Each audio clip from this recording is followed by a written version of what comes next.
So just in general, the idea that anything exists at all is pretty mind bending. Where did anything come from? At all. How does anything at all come into it's like it's mind bending. I mean anything. Well, where did it come from? How does anything come? How did anything happen? It's mind blowing, right? Which is meant to be. That question is. Uh, so, at the core of what we're talking about relates to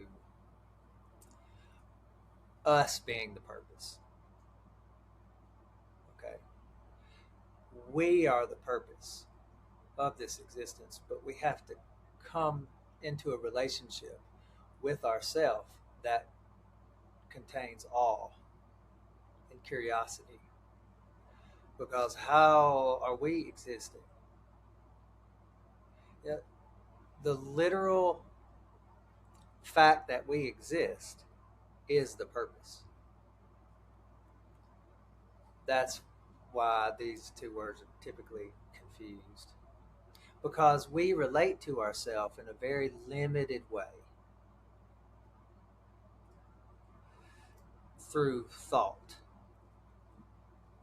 and through what we've been conditioned, how we've been conditioned to relate to ourselves and to the world and to everything, really, right?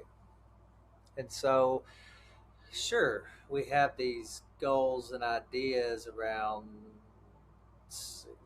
collecting things, new job, relationship, house, I don't, which seem to be primarily related to connection and safety,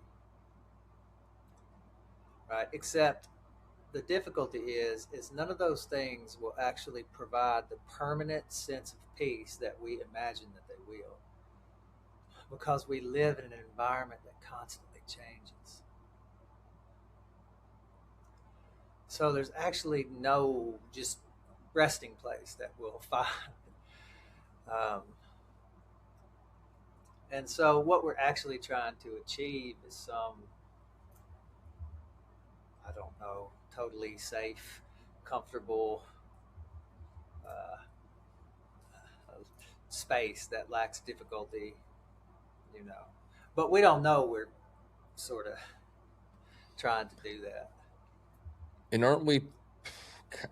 Uh, the goalposts continue to move. You don't just buy a house and say, okay, great, I got this house. This is it for the rest of my life. The safety box is checked. I've got the four walls and the roof to protect me from the weather and the animals. But then I want a bigger house, and it is so much. We got social comparison, which is at its worst time in history right now, with all the social media and Yeah, yeah. constant comparing. So are we not being? Um, there's something in us that is wanting to, and I know some of it's conditioning. We need a workforce, and so you want to drive people to want to make more money so they can buy more stuff, so they'll go do more work.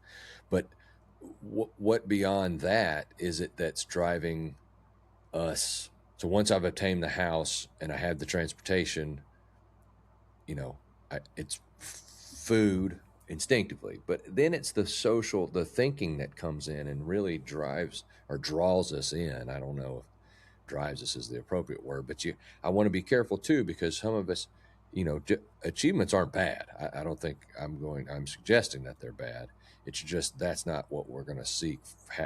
We're not going to find happiness there.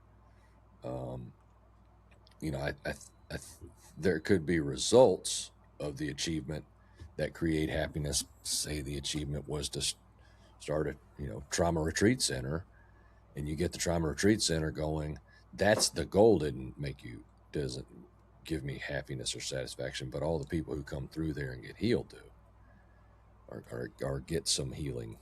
You know, that would be so. Achievements can create happiness. I'm not saying they can't, But it's, again, that's purpose, and it's the purpose that drove the goal that was the achievement that then had the results that helped. But the purpose is what I think drives through the achievements.